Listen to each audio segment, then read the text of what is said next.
Hey guys, what's up? Evrelia here. Okay, so I've had tons of requests from people about my UI and how they can get a hold of it themselves, and I decided the time has finally come to stop slacking and finally upload it. So before I do that, I'm going to give you guys a quick rundown of its features and talk to you guys a little bit about how your UI is essential to help you improve your DPS. First, we have power auras. Now, if you've been watching my other guides, you've seen my Affliction Warlock guide, you'll know that tracking your procs, your intellect procs, your dark soul, any other temporary buffs is essential for maximizing your DPS. Now, the in-game buff tracker is pretty horrible at keeping track of your procs because it's all hidden away in the top corner of the screen and mumbled up with a bunch of other stuff that you just don't need to see.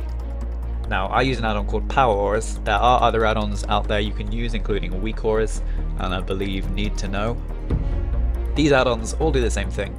They allow you to track your procs or anything you want, any buffs or debuffs on yourself or on a target to provide you with the information you need in the format that you want it. So you can see here in my UI, I have my intellect procs being displayed all together with a nice little timer on the side, and again I have a dark soul proc as well. You can do this with any buff or debuff, you know, encounter specific buffs that you might get, or for example I use one for Scary Fog on Lei Shi so I can maximize my DPS there. It's absolutely essential, especially for a spec like Affliction, to have an add-on like this. It's just going to make tracking all your intellect procs so much easier. Okay, to configure Power Auras, type /power to open up the Power Auras config menu here, press new to create a new effect. You want to go to this box here, this is where you enter the name of the proc you want to track. It needs to be exactly the same as the effect that you are tracking. So for example, to track the Elegon trinket, you would type Inner Brilliance. You would then press use own texture. Now for now a question mark is going to appear, but when the effect actually procs, this will be the icon of the buff that you are tracking.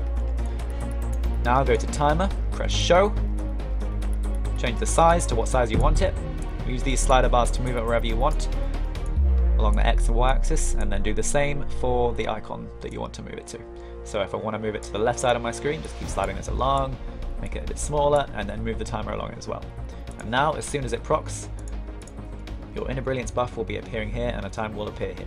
Configure it how you want, super easy to config. If you want to delete your effects, just hold Control, press delete. We use 3 different add-ons for tracking dots. Single target, I use Class Timer. This is the little bars above the target frame. This will only display the dots on your currently selected target. For multi-dotting, I use 2 add-ons, Tidy Plates. This displays dots above the actual enemies in the game world, above their nameplates. It customizes the in-game nameplates, changes it so that it displays your dots and how long is remaining on those dots, and you can also customize it to do other effects as well. This is really useful because it means you can literally just click on their frames, you can see instantly what dots every target has on it as long as you're relatively nearby to it, and you can then just click on them and refresh those dots and you have perfect tracking of everything nearby to you. Now this doesn't work for targets that are too far away or targets that are too large, so for those I use my shadowed unit frames and boss frames. This customizes the automatic in-game boss frames to allow you to track your dots in the same way that you would track them on your current target. However, this will only work for targets that are considered to be bosses. It won't work for things like the ads on Grand Empress Trexia, but it will work on Amber Shaper and the Monstrosity, or it will work on Garrodon's legs. My cast bar Gnosis displays the ticks of my Malefic Grasp and my Drained Soul, allowing me to know when they're going to tick, which helps a lot if you're interrupting the spell to cast another dot. You want to always interrupt after a tick has expired. Okay guys, that's everything. The information to download the UI will be in the description of the video. Thank you for watching, and remember to rate, comment and subscribe.